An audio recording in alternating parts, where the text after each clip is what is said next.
नमस्कार दोस्तों, आपका स्वागत है वर्ड स्टडी पीके में।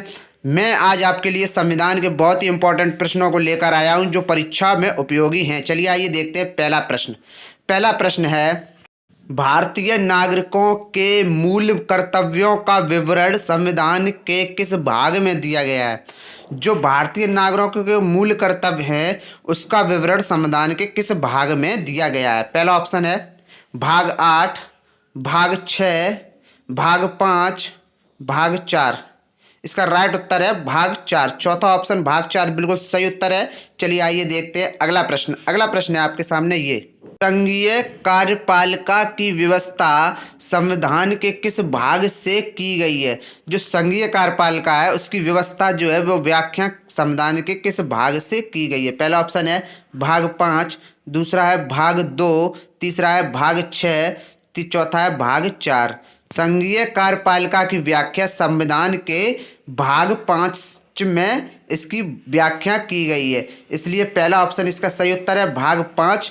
चलिए देखते हैं अगला प्रश्न को देखने से पहले आप सभी से विनम्र है, अगर आपने वर्ड स्टडी पीके चैनल को सब्सक्राइब नहीं किया है या आप वर्ड स्टडी पीके चैनल पर नए यूजर्स हैं तो कृपया करके आप ये एरो और गोले के अंदर देख सकते हैं, इसे सब्सक्राइब कर लें और इसके साथ में जो नोटिफिकेशन यानी बेल आइकन है उस बेल आइकन को आल पर लगा लें, जिससे क्या है हमारी सारी वीडियो का आपका नोटिफिकेशन आपको नोटिफिकेशन के रूप में आपके पास आते रहेंगे। चलिए, अगर वीडियो अच्छा लगे तो कृपया करके लाइक कर देना और शेयर जरूर कर देना। चलिए आइए देखते हैं अगला प्रश्न है, संविधान के किस भाग में नागरिकता का उल्लेख है। पहला ऑप्शन भाग 1, दूसरा भाग 2, तीसरा भाग 3, चौथा भाग 4। संविधान के किस भाग में नागरिकता का उल्लेख है, वो है भाग 2, यानी कि दूसरा ऑप्शन बिल्कुल सही उत्तर है भाग 2। चलिए आइए देखते हैं अगला प्रश्न है, भारतीय संविधान में मूलभूत अधिकार किस संविधान के लिए गए हैं। जो है भारतीय संविधान का मूलभूत अधिकार है वो किस संविधान से लिया गया है। पहला है सोवियत संघ, दूसरा है यूके, तीसरा है यूएसए, इनमें से कोई नहीं। जो संविधान की मूलभूत अधिकार हैं वो यूएसए यानी कि अमेरिका से लिए गए हैं, इसलिए इसका ऑप्शन तीसरा ऑप्शन बिल्कुल सही उत्तर है। चलिए आइए देखते हैं अगला प्रश्न है, भारत के राष्ट्रपति की आपातकालीन सत्ता निम्नलिखित में से किस देश की देन है। पहला ऑप्शन है कनाडा के संविधान की, दूसरा ऑप्शन है जर्मनी के वीमार संविधान की, तीसरा ऑप्शन है ऑस्ट्रेलिया के संविधान की, चौथा ऑप्शन है अमेरिका के संविधान की। जो भारत के राष्ट्रपति की आपातकालीन शक्तियां हैं वो जर्मनी के वीमार संविधान की देश से ली गई हैं। जो राष्ट्रपति की आपातकालीन शक्तियां हैं वो जर्मनी के वीमार संविधान देश से ली गई हैं। चलिए आइए देखते हैं अगला प्रश्न है, संविधान सभा द्वारा अंतिम रूप से पारित संविधान में कुल कितने अनुच्छेद हैं।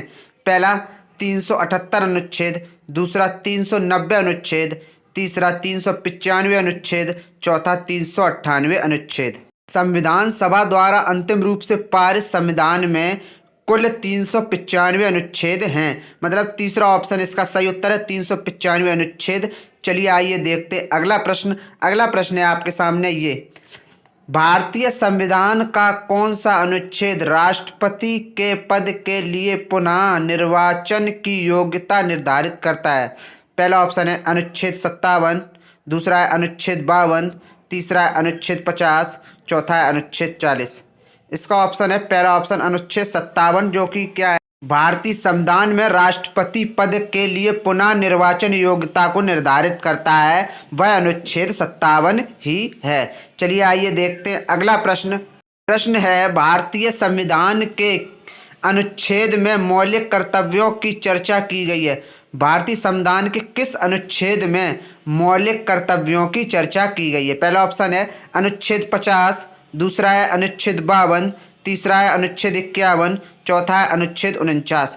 जो भारतीय संविधान के अनुच्छेद मौलिक कर्तव्यों की चर्चा की गई है वह है अनुच्छेद 51, यानी कि तीसरा ऑप्शन सही है अनुच्छेद 51।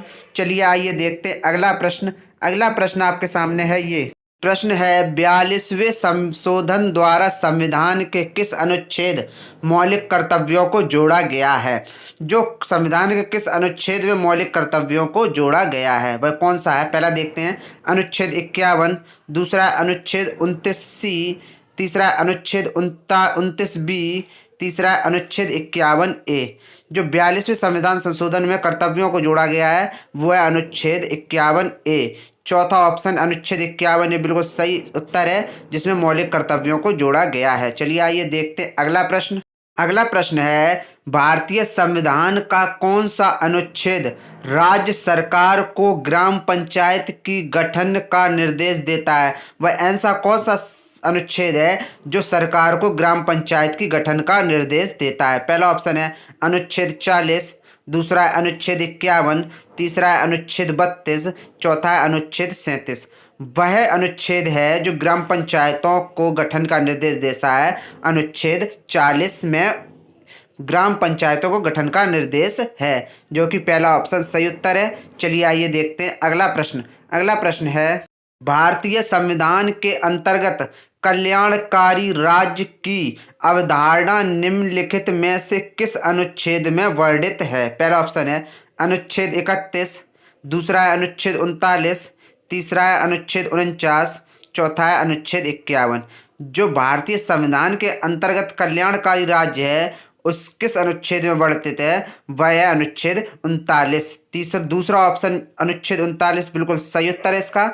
दूसरा ऑप्शन अनुच्छेद 39। चलिए आइए देखते हैं अगला प्रश्न। प्रश्न है भारतीय संविधान के किस अनुच्छेद में अल्पसंख्यकों के हितों के संरक्षण की व्याख्या की गई है। ऐसा कौन सा अनुच्छेद है जिसमें अल्पसंख्यकों हितों की संरक्षण की व्यवस्था की गई है। पहला ऑप्शन है अनुच्छेद 32, दूसरा है अनुच्छेद 29, तीसरा है अनुच्छेद 19, चौथा है अनुच्छेद 14। भारतीय संविधान में अल्पसंख्यकों की संरक्षण की व्यवस्था अनुच्छेद 29 में की गई है। जिस अल्पसंख्यकों की संरक्षण व्यवस्था दूसरा ऑप्शन अनुच्छेद 29 बिल्कुल सही उत्तर है। चलिए देखते हैं अगला प्रश्न। प्रश्न है मौलिक अधिकारों के अंतर्गत कौन सा अनुच्छेद बच्चों के शोषण से संबंधित है। ऐसा कौन सा अनुच्छेद है जो बच्चों के शोषण से संबंधित है। पहला अनुच्छेद है अनुच्छेद 17, दूसरा है अनुच्छेद 19, तीसरा है अनुच्छेद 21, चौथा है अनुच्छेद 24। जो मौलिक अधिकार के अंतर्गत बच्चों के संरक्षण में यानी कि बच्चों के शोषण के संरक्षण से संबंधित कार्य करता है वह अनुच्छेद 24 है। यानी कि चौथा ऑप्शन बिल्कुल सही उत्तर है अनुच्छेद 24 जो कि बच्चों के शोषण के विरुद्ध कार्य करता है। चलिए आइए देखते हैं अगला प्रश्न। अगला प्रश्न है भारतीय संविधान किस अनुच्छेद में प्रेस की स्वतंत्रता दी गई है। ऐसा कौन सा अनुच्छेद है जिसमें प्रेस की स्वतंत्रता दी गई है। पहला ऑप्शन देखिए अनुच्छेद 14, दूसरा है अनुच्छेद 25, तीसरा है अनुच्छेद 19, चौथा है अनुच्छेद 22। भारतीय संविधान के अनुच्छेद 19 में प्रेस की स्वतंत्रता दी गई है। तीसरा ऑप्शन बिल्कुल सही उत्तर है अनुच्छेद 19। चलिए आइए देखते हैं अगला प्रश्न। अगला प्रश्न है आपके सामने ये भारत को राज्यों का संघ किस अनुच्छेद में कहा गया है। पहला ऑप्शन है अनुच्छेद 5, दूसरा है अनुच्छेद 1, तीसरा है अनुच्छेद 7, चौथा है अनुच्छेद 6। भारत को राज्यों का संघ अनुच्छेद 1 को कहा गया है। जो दूसरा ऑप्शन बिल्कुल सही उत्तर है अनुच्छेद 1, भारत के राज्यों का संघ अनुच्छेद 1 को कहा गया है। चलिए आइए देखते हैं अगला प्रश्न। अगला प्रश्न है आपके सामने ये भारत के संविधान के किस अनुच्छेद के अंतर्गत भारत के राष्ट्रपति पर महाभियोग चलाया जा सकता है। पहला ऑप्शन अनुच्छेद 61, दूसरा ऑप्शन अनुच्छेद 58, तीसरा अनुच्छेद 76, चौथा अनुच्छेद 85। ऐसा कौन सा अनुच्छेद है जिसमें भारत के राष्ट्रपति पर महाभियोग चलाया जा सकता है। वो ऑप्शन है अनुच्छेद 61। यानी कि पहला ऑप्शन बिल्कुल सही उत्तर है अनुच्छेद 61 के तहत राष्ट्रपति पर महाभियोग चलाया जा सकता है। चलिए आइए देखते हैं अगला प्रश्न। प्रश्न है संविधान के किस अनुच्छेद में उपराष्ट्रपति पद प्रावधान किया गया है। ऐसा कौन सा अनुच्छेद है जिसमें उपराष्ट्रपति का पद जो प्रावधान दिया गया है। पहला ऑप्शन है अनुच्छेद 53, दूसरा है अनुच्छेद 52, तीसरा है अनुच्छेद 63, चौथा है अनुच्छेद 76। जो उपराष्ट्रपति के पद का प्रावधान है वह है अनुच्छेद 63 से, यानी कि तीसरा ऑप्शन अनुच्छेद 63 बिल्कुल सही उत्तर है। चलिए आइए देखते हैं अगला प्रश्न। अगला प्रश्न है आपके सामने ये, संविधान के किस अनुच्छेद के अंतर्गत मंत्रीगण सामूहिक रूप से लोकसभा के उत्तरदायी हैं? पहला ऑप्शन है अनुच्छेद 76, दूसरा है अनुच्छेद 75, तीसरा है अनुच्छेद 74, चौथा है अनुच्छेद 70। जो संविधान के किस अनुच्छेद यानी कि कौन सा अनुच्छेद है जिसमें मंत्रीगण सामूहिक रूप से लोकसभा के उत्तरदायी होते हैं, वह अनुच्छेद है 75। अनुच्छेद 75 के तहत संविधान के सभी सामूहिक लोकसभा के उत्तरदायी होते हैं। चलिए आइए देखते हैं अगला प्रश्न। अगला प्रश्न है, राष्ट्रपति सर्वोच्च न्यायालय से संविधान के किस अनुच्छेद के अंतर्गत परामर्श ले सकता है? ऐसा कौन सा अनुच्छेद है जिसके अनुसार सर्वोच्च न्यायालय राष्ट्रपति के संविधान के अनुच्छेद के अंतर्गत परामर्श ले सकता है? पहला ऑप्शन है अनुच्छेद 143, दूसरा अनुच्छेद 123, तीसरा अनुच्छेद 150, चौथा अनुच्छेद 152।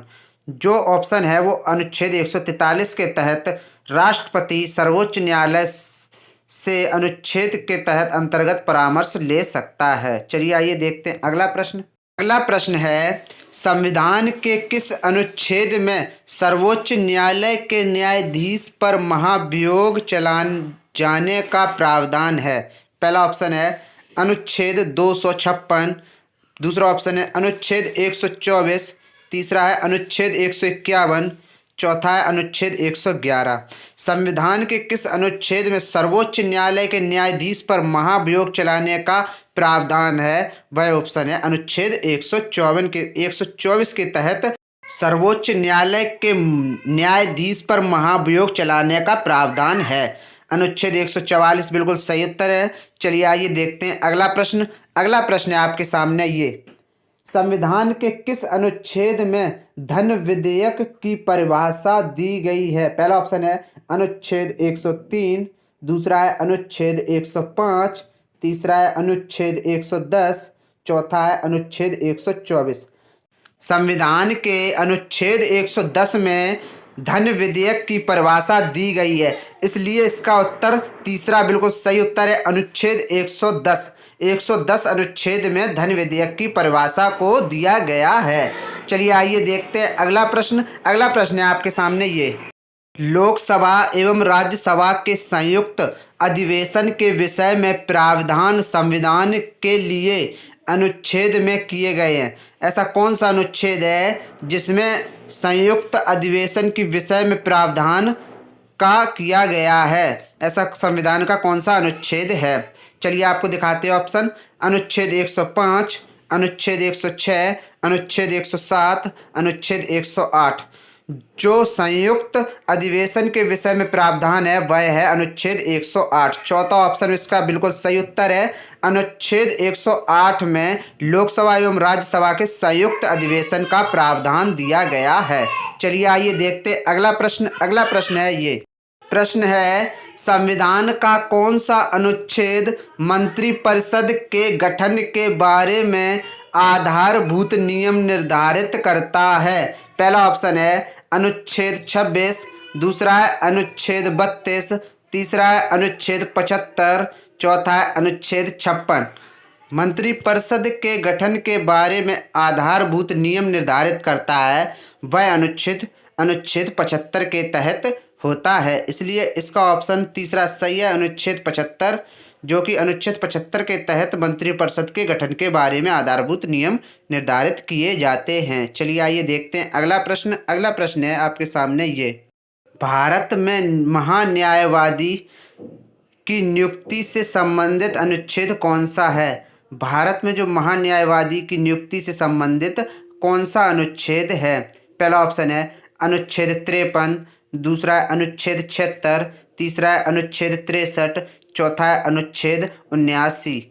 भारत में महान्यायवादी की नियुक्ति से संबंधित अनुच्छेद है वह अनुच्छेद है अनुच्छेद 76। दूसरा ऑप्शन अनुच्छेद 76 सही उत्तर है, क्योंकि अनुच्छेद 76 के तहत भारत में महान्यायवादी की नियुक्ति की जाती है। चलिए आइए देखते हैं अगला प्रश्न।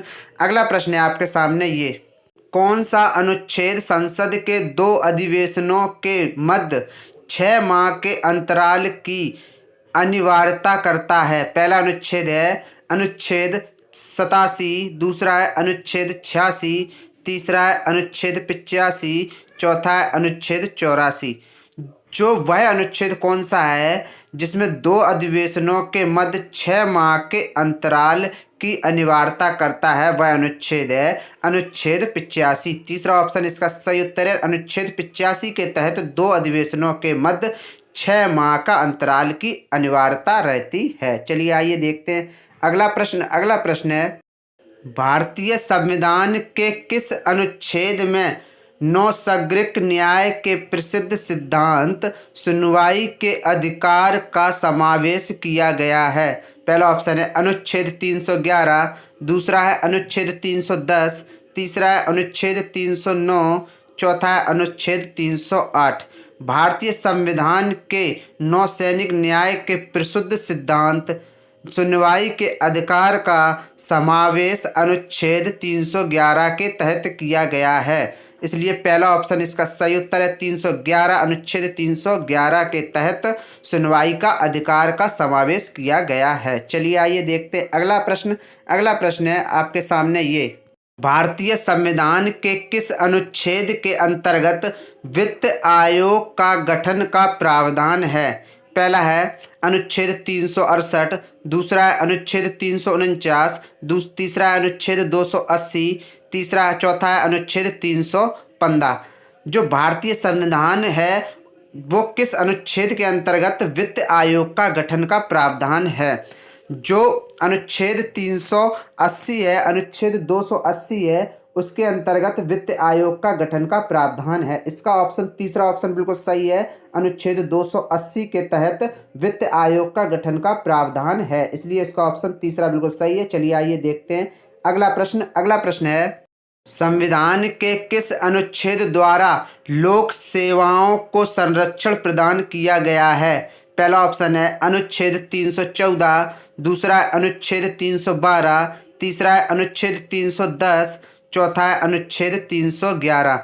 जो संविधान के किस अनुच्छेद द्वारा लोक सेवाओं को संरक्षण प्रदान किया गया है वह अनुच्छेद है अनुच्छेद 311 के तहत लोक सेवाओं को संरक्षण प्रदान किया गया है, इसलिए इसका ऑप्शन चौथा सही उत्तर है। चलिए आइए देखते हैं अगला प्रश्न। अगला प्रश्न है आपके सामने ये, क्षेत्रीय परिषद का सृजन हुआ है? पहला ऑप्शन है संसदीय कानून द्वारा, दूसरा संविधान द्वारा, तीसरा सरकारी संकल्पों द्वारा, चौथा राष्ट्रीय विकास परिषद द्वारा।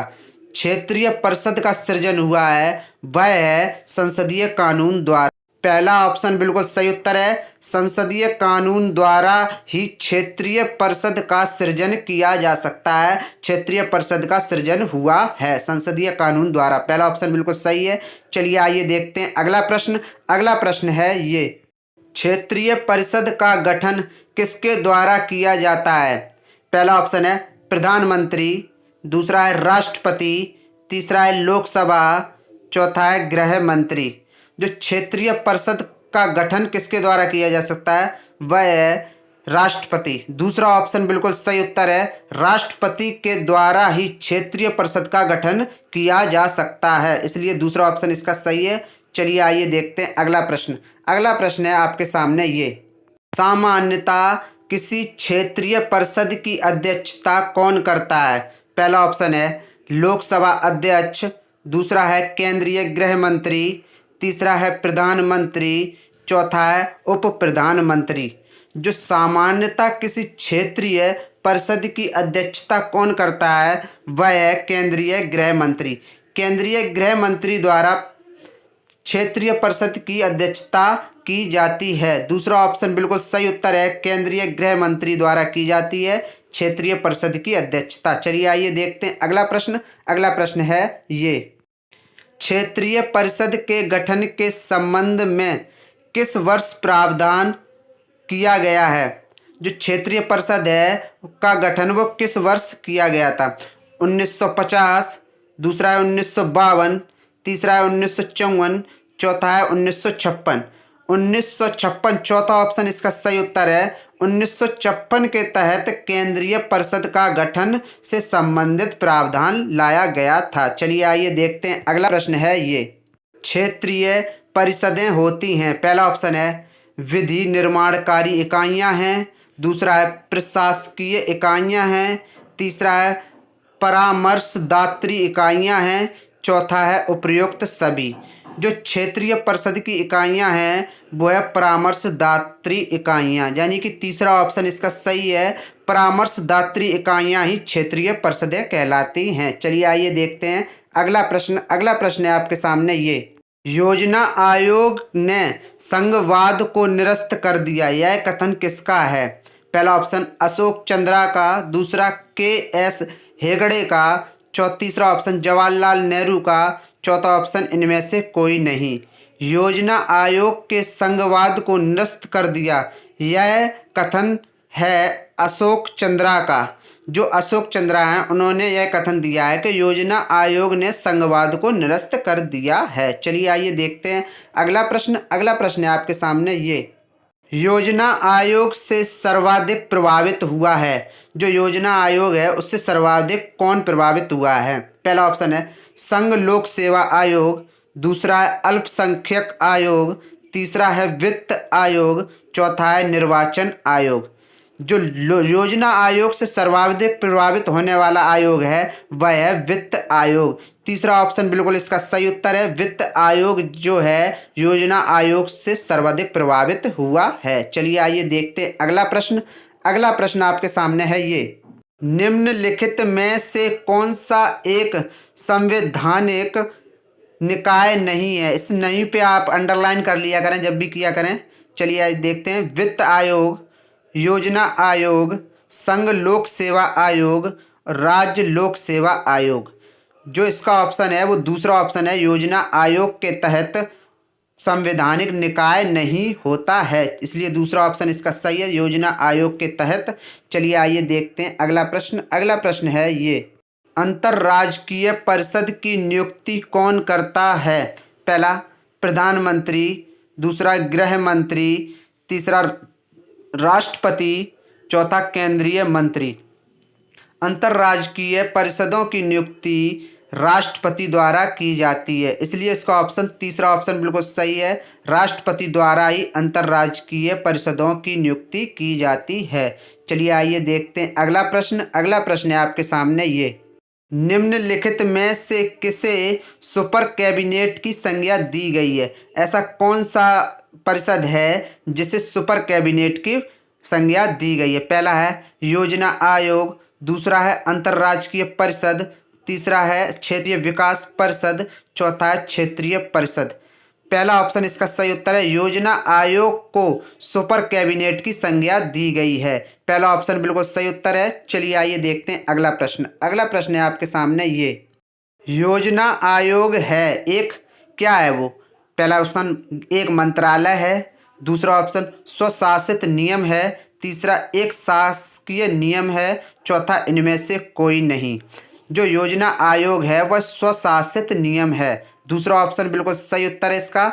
स्वशासित नियम एक योजना आयोग एक स्वशासित नियम है। चलिए आइए देखते हैं अगला प्रश्न। अगला प्रश्न है ये। राष्ट्रीय विकास परिषद की अध्यक्षता कौन करता है? पहला ऑप्शन है राष्ट्रपति, दूसरा है उपराष्ट्रपति, तीसरा है वित्त मंत्री, चौथा है प्रधानमंत्री। इसका राइट उत्तर है प्रधानमंत्री द्वारा राष्ट्रीय विकास परिषद की अध्यक्षता की जाती है। राष्ट्रीय विकास परिषद की अध्यक्षता प्रधानमंत्री करता है, इसलिए इसका ऑप्शन चौथा सही उत्तर है। चलिए आइए देखते हैं अगला प्रश्न। अगला प्रश्न है आपके सामने ये। भारत के योजना आयोग का प्रथम अध्यक्ष बना था। जो भारत के योजना आयोग के प्रथम अध्यक्ष कौन थे? पहला ऑप्शन है सरदार पटेल, दूसरा है राजेंद्र प्रसाद, तीसरा है पंडित जवाहरलाल नेहरू, चौथा है डॉक्टर भीमराव अंबेडकर। इसका राइट उत्तर है पंडित जवाहरलाल नेहरू। तीसरा ऑप्शन इसका बिल्कुल सही उत्तर है। जवाहरलाल नेहरू योजना आयोग के प्रथम अध्यक्ष बने थे। चलिए आइए देखते हैं अगला प्रश्न। अगला प्रश्न है ये, सिविल सेवाओं का भारतीयकरण किया गया था। जो सिविल सेवाओं हैं उनका भारतीयकरण किया गया था, वह कौन सा व्यक्ति था? पहला वह है ऑप्शन लॉर्ड कर्जन द्वारा, दूसरा है लॉर्ड रिपन द्वारा, तीसरा है लॉर्ड लिटन द्वारा, चौथा है लॉर्ड माउंटबेटन द्वारा। इसका राइट उत्तर है तीसरा ऑप्शन बिल्कुल सही उत्तर है। लॉर्ड लिटन द्वारा ही सिविल सेवाओं का भारतीयकरण किया गया था। वो कौन से व्यक्ति थे? लॉर्ड रिपन द्वारा। इसका तीसरा ऑप्शन सही है। चलिए आइए देखते हैं अगला प्रश्न। अगला प्रश्न है आपके सामने ये, अखिल भारतीय सेवाओं का गठन कर सकता है। पहला ऑप्शन संघ लोक सेवा आयोग, दूसरा प्रधानमंत्री, तीसरा राष्ट्रपति, चौथा संसद। इसका राइट उत्तर है चौथा संसद। संसद के द्वारा ही अखिल भारतीय सेवाओं का गठन किया जा सकता है, इसलिए इसका ऑप्शन चौथा संसद बिल्कुल सही उत्तर है। संसद के द्वारा ही अखिल भारतीय सेवाओं का गठन किया जा सकता है। चलिए आइए देखते हैं अगला प्रश्न। अगला प्रश्न है आपके सामने ये, निम्न में से वह कौन सा देश है जिसने सिविल लोक सेवा के प्रतियोगी परीक्षा सबसे पहले शुरू की थी? पहला ऑप्शन है चीन, दूसरा है जापान, तीसरा है भारत, चौथा है ब्रिटेन। ऐसा कौन सा देश है जिसने सिविल लोक सेवा आयोग की प्रतियोगी परीक्षा सबसे पहले शुरू की थी? ऐसा कौन सा देश है? वह देश है चीन। चीन यानी कि पहला ऑप्शन बिल्कुल सही उत्तर है। चीन देश ने लोक सेवा आयोग यानी कि सिविल लोक सेवा आयोग की प्रतियोगी परीक्षा सबसे पहले शुरू की थी, इसलिए इसका उत्तर पहला बिल्कुल सही उत्तर है। अगर आपको वीडियो अच्छा लगा है तो कृपया करके लाइक कीजिए, कमेंट कीजिए और शेयर तो ज़रूर कर दीजिए, क्योंकि शेयर करने में आपका कुछ नहीं जाता है। जल्दी से इस वीडियो को आगे बढ़ा दीजिए। Thank you. जय हिंद, वंदे मातरम। धन्यवाद आप सभी का।